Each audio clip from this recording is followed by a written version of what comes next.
What happens when a Hollywood legend faces a host who doesn't shy away from tough questions?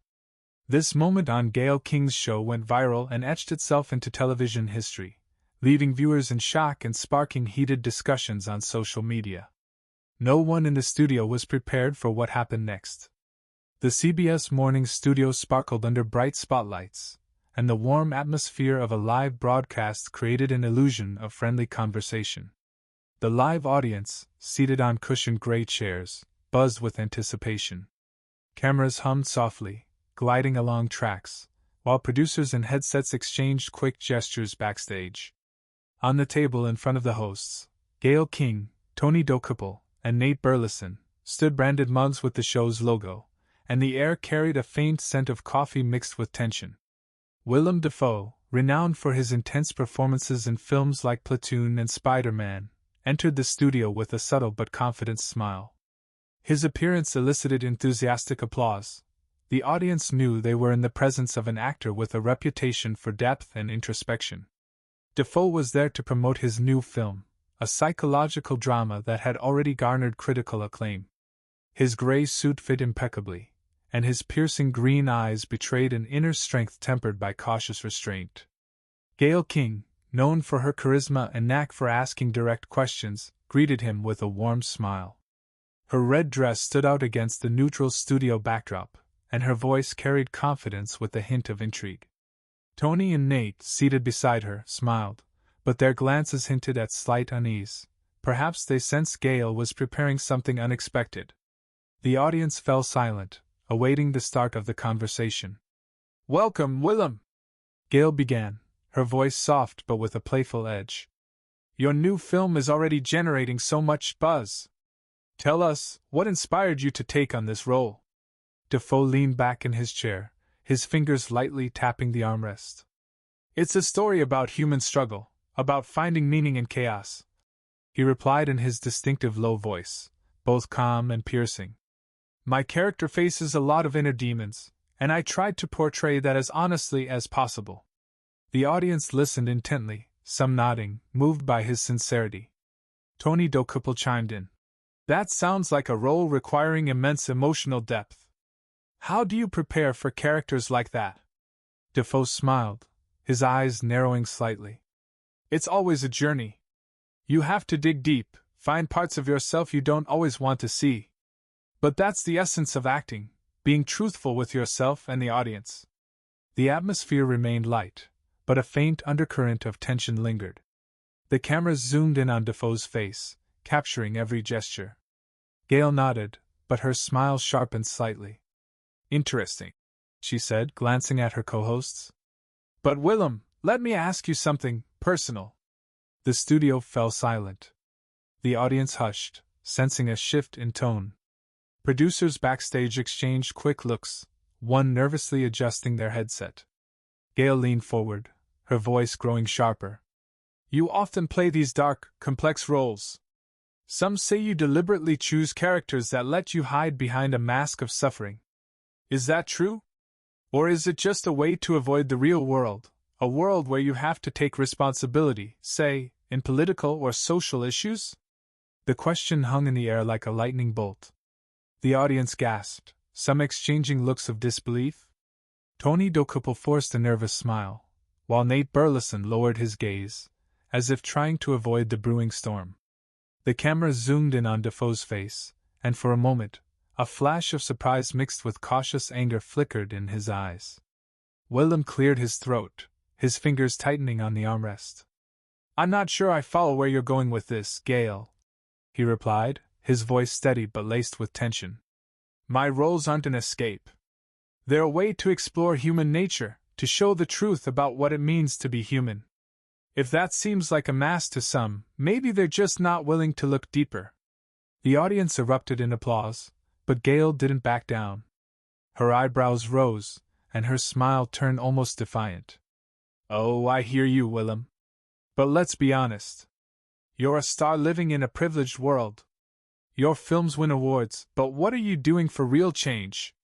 For instance, where do you stand on climate protests or political activism? Don't you think your roles are just a way to appear profound without taking real responsibility?" The studio froze.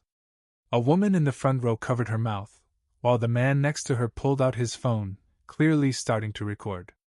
Tony Dokuppel tried to intervene. Gayle, maybe we can get back to the film?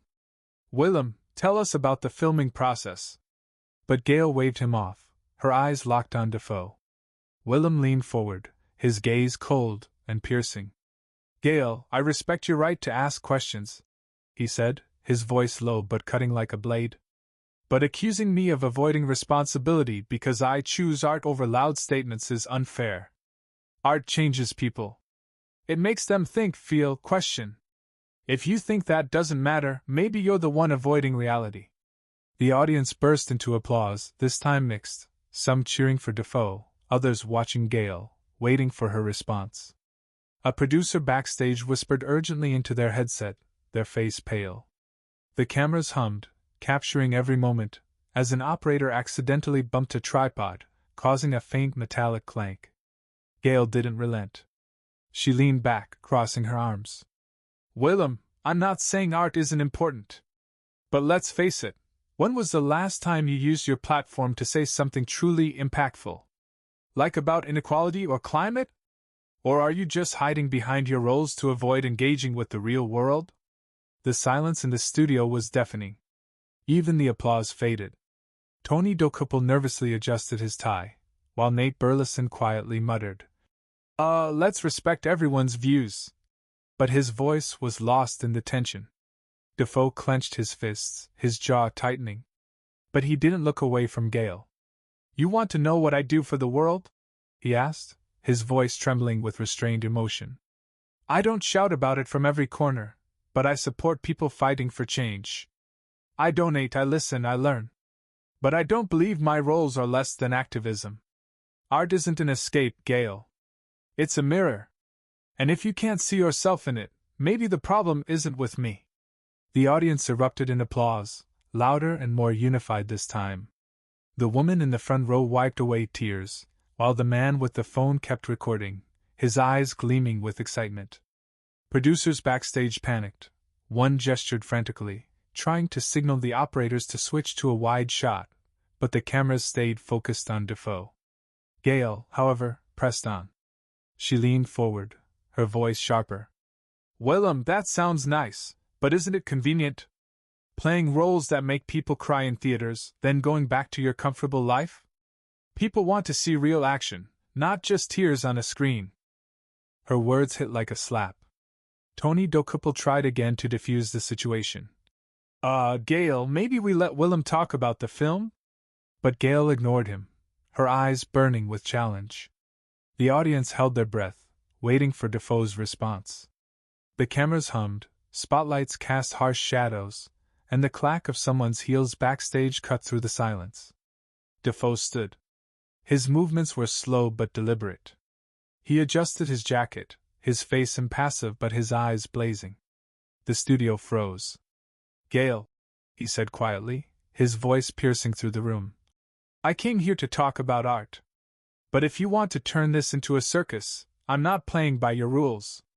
The audience gasped. Producers backstage whispered frantically.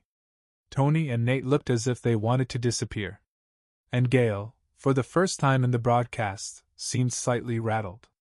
But she quickly regained her composure and said, Willem, I'm just asking the questions people want answers to.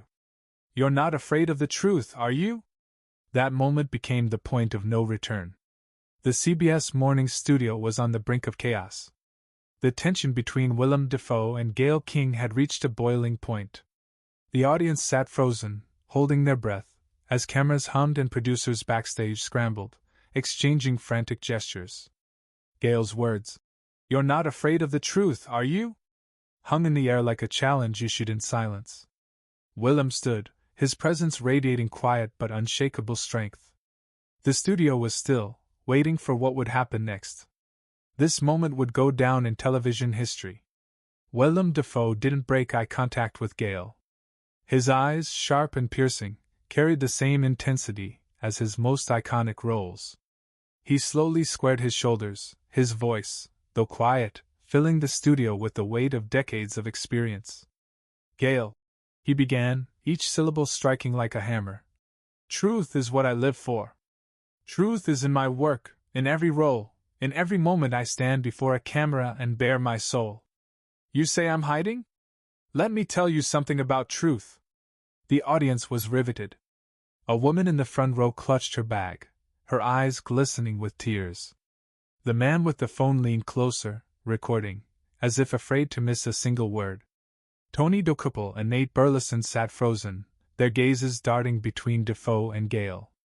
A producer backstage whispered into their headset, "Don't cut away! Keep the cameras on him!" Dafoe took a step forward, his voice deepening but never rising. "Art isn't an escape, Gayle. It's a fight.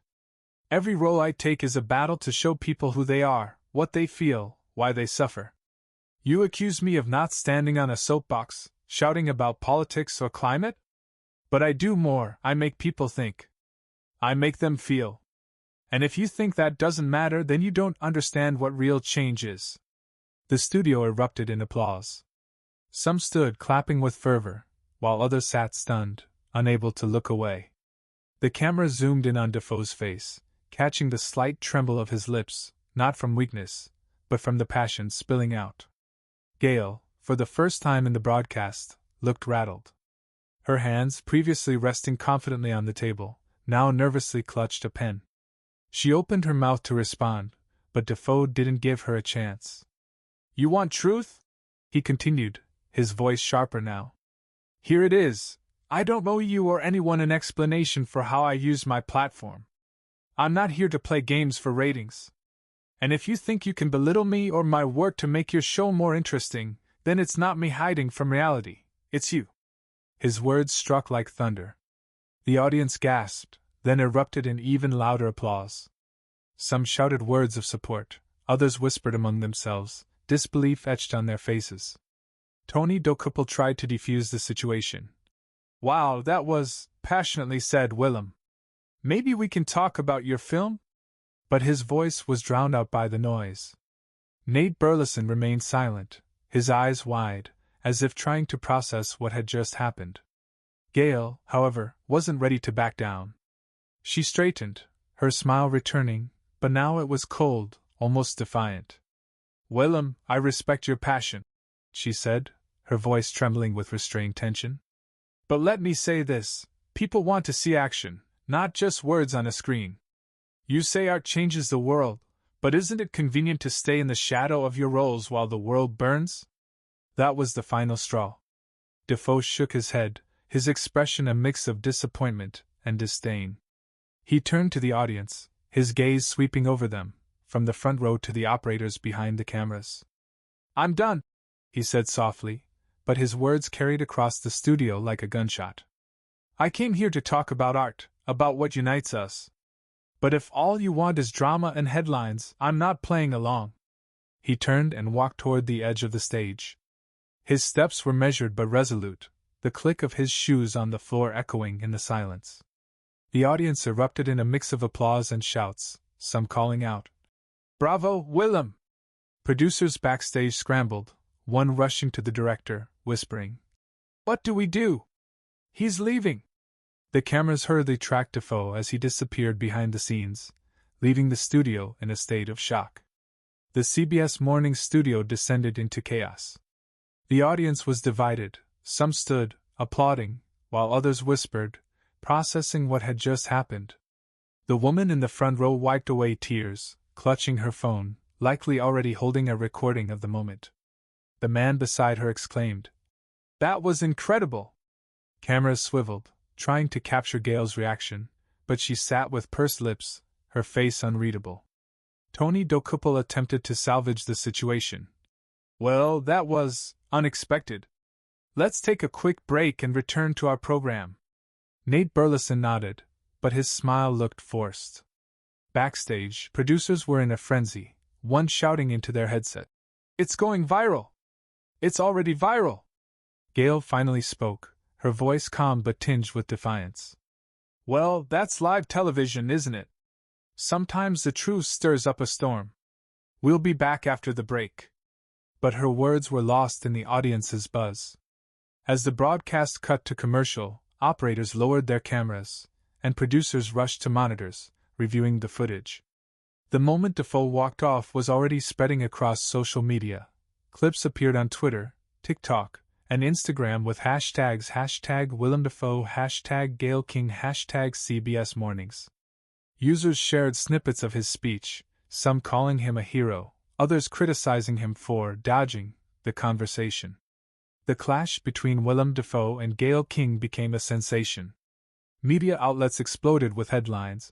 Dafoe walks off King's show after tense exchange. Did Gayle King cross a line?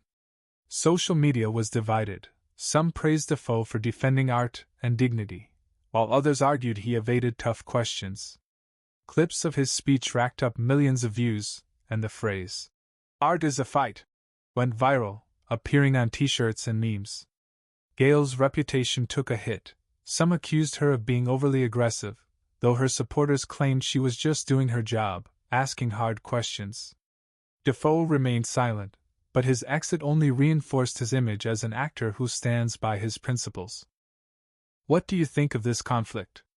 Was Dafoe right to defend art as a form of impact? Did Gayle have a point in demanding more activism? Who do you think won this exchange? Share your thoughts in the comments, and subscribe to stay updated on stories like this. Lesson: art is not just entertainment but a powerful tool for shifting consciousness. But is it enough in a world that demands loud action? Respecting different forms of impact, from acting to activism, may be the key to understanding one another.